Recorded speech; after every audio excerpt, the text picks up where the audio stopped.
வணக்கங்க. நம்ம மனுஷனை மட்டும் இல்லைங்க, செடி கொடியும் கூட மட்டமாக நினச்சிடக்கூடாது. அவங்களால அவ்வளோதான் முடியும்னு. நான் ஒரு 5-6 செடி பின்னாடி வீட்டுக்கு பின்னாடி சைடில் போட்டிருந்தேன், மாடியிலேருந்தே தண்ணி விட்டுக்கிற மாதிரி.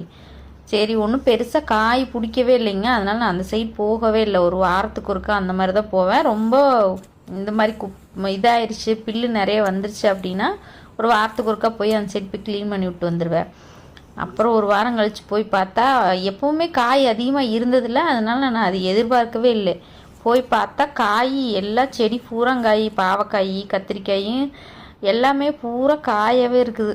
எனக்கே ஒரே ஆச்சரியமாக போச்சு.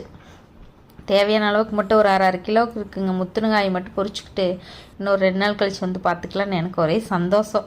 காயெல்லாம் பொரிச்சுக்கிட்டு கொஞ்சம் பச்சை மிளகாயும் எடுத்துக்கிட்டு வர்ற வழியில் ஒரே ஒரு செம்பருத்தி பூ இருந்தது, அதையும் பொரிச்சுக்கிட்டு இன்றைக்கான அறுவடை முடிச்சுட்டு வந்துட்டேன்.